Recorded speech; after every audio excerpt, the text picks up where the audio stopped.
The stage was completely dark. Not a dimmed light. Not a gentle fade. Complete, total darkness. The kind of darkness that makes 12,000 people hold their breath without knowing why.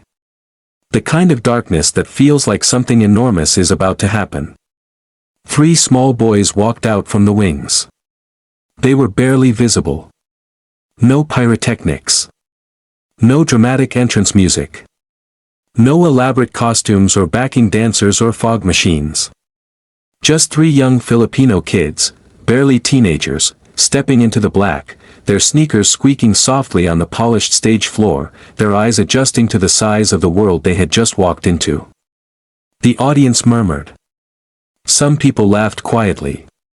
A woman in the 3rd row leaned to her husband and whispered, "What are they going to do?" A group of teenagers in the upper balcony were already filming, already preparing their captions, already assuming they knew what this was going to be.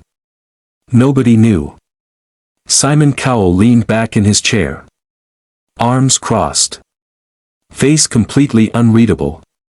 He had been sitting in that chair for 30 years. He had watched circus performers and opera singers and comedians and magicians and children's choirs and dog acts and ventriloquists and everything in between. He had crushed dreams with a single syllable and built careers with a raised eyebrow.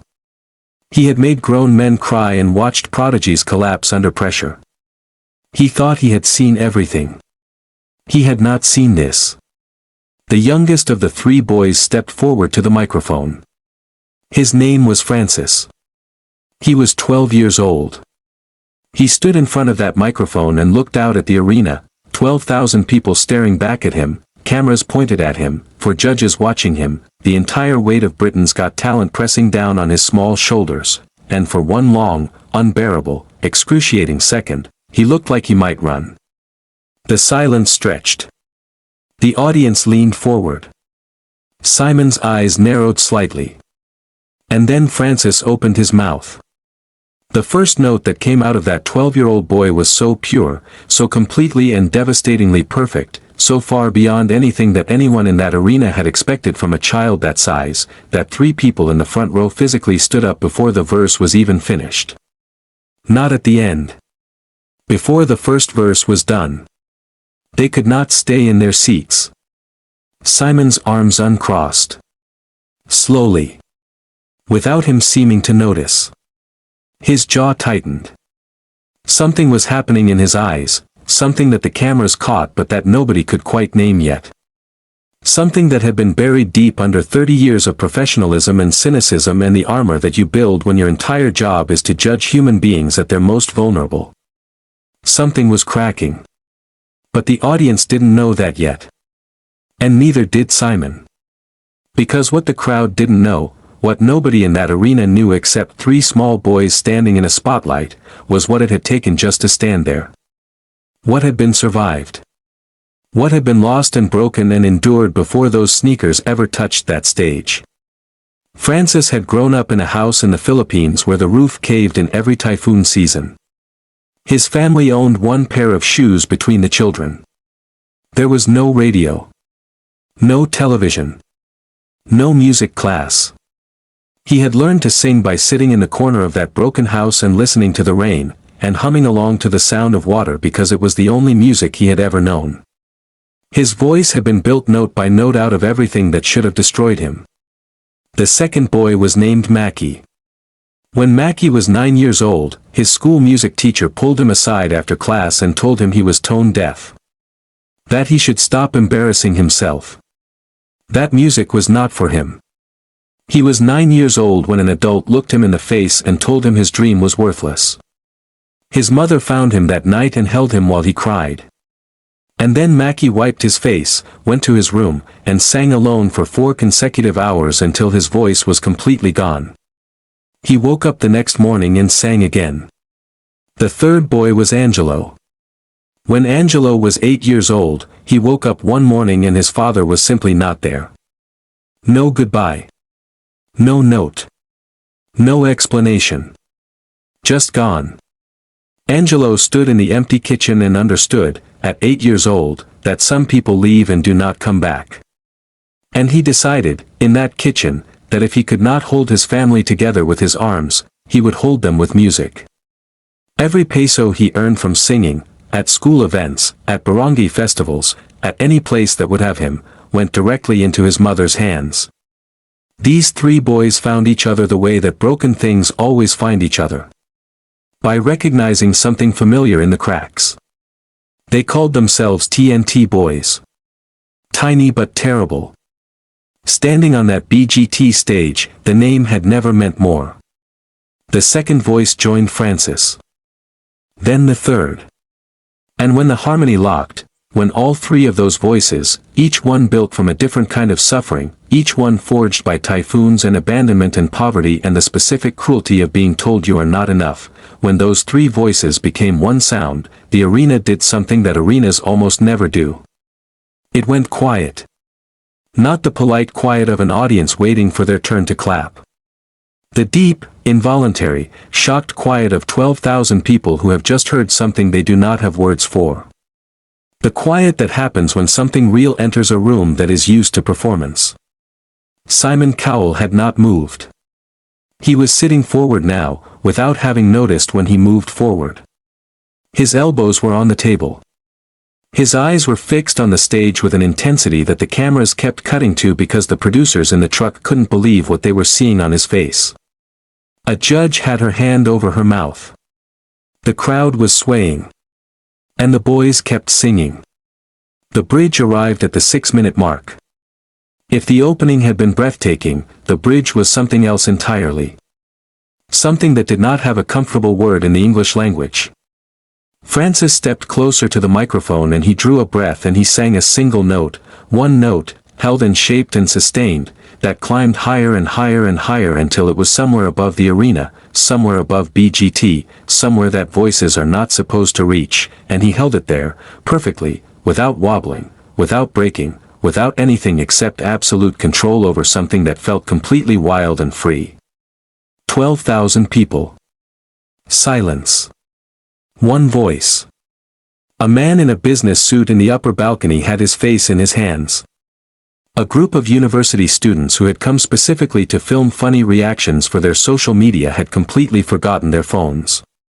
A security guard at the stage left entrance, who had worked BGT for 11 years and had seen everything, was pressing the back of his hand against his mouth. Simon Cowell's hand moved to his face. And then it moved somewhere else. Nobody saw him reach for the button. They heard it.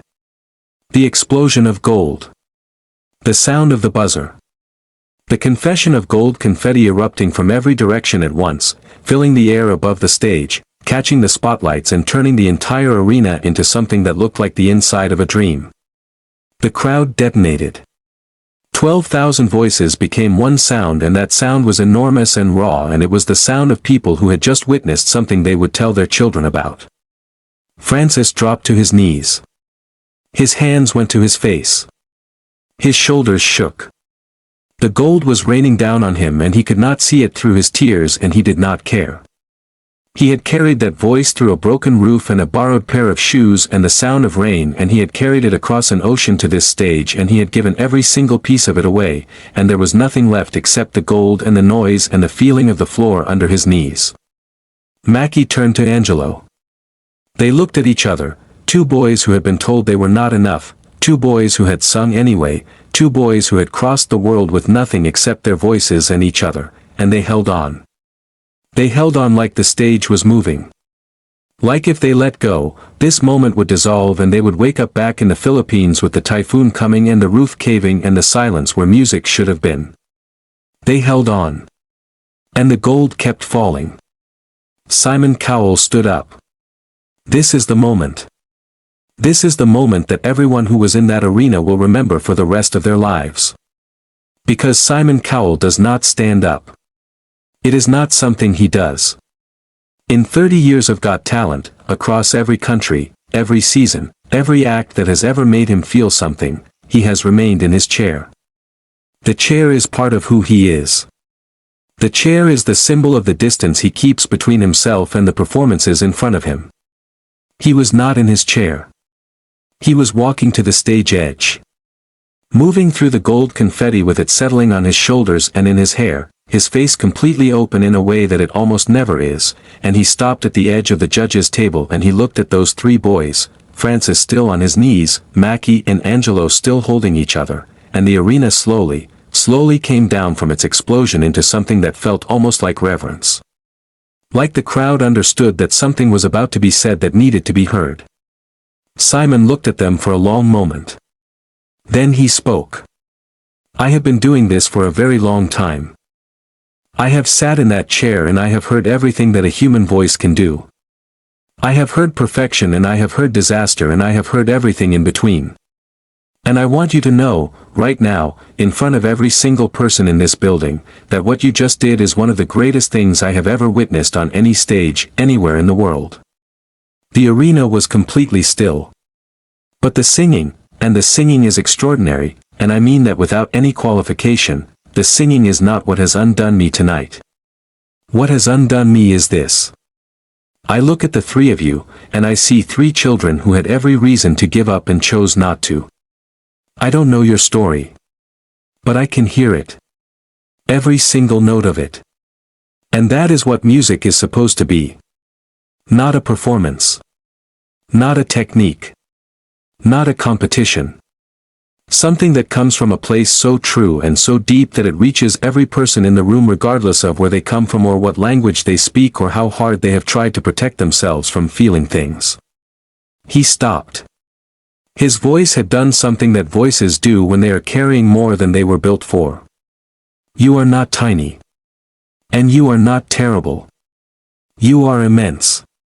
And you belong here more than almost anyone I have ever seen walk onto this stage. The gold was still drifting. Slowly. The arena was holding its collective breath. Francis looked up from his knees. His face was completely open. Destroyed and luminous at the same time. The way that faces look when something that was locked inside for years has finally been allowed to leave. He leaned toward the microphone. His voice was barely above a whisper. The camera caught it. The microphone caught it. 12,000 people leaned forward without knowing they were doing it. My mother always told me that my voice was a gift from God, Francis said. I just wanted to show her she was right. The arena had nothing left to give. Every wall that anyone had built, every defense, every careful distance that people maintain between themselves and their own feelings, gone. Completely gone. The businessman in the upper balcony was not embarrassed by the tears on his face. The teenagers had stopped filming. The security guard at stage left had given up on pretending. And Simon Cowell stood in the gold confetti with his hand pressed against his chest and his eyes bright with something that he had not allowed himself to feel in a very long time. Some voices carry things that cannot be explained. Some stories are too true for distance. Some performances are not performances at all, they are acts of survival made visible, offered freely to everyone willing to receive them. TNT Boys, tiny but terrible. 3 boys from the Philippines. 3 boys who had survived the rain and the silence and the leaving and the cruelty of being told they were not enough. 3 boys who had crossed an ocean with nothing except their voices and each other and the unshakable belief that what lived inside them was real and worth sharing. They did not just win Britain's Got Talent that night. They proved something that no competition can give and no judge can take away. That the most powerful thing a human being can do is tell the truth. And they had told theirs. In notes that climbed above the arena. In harmonies built from broken roofs and borrowed shoes and fathers who left and teachers who lied. In one whisper into a microphone that broke the last remaining wall in a room that had already been brought to its knees. The gold was still falling when the lights finally dimmed. And in the dark, 3 boys held on to each other. And for the first time in their lives, they did not need to be brave. They were already home.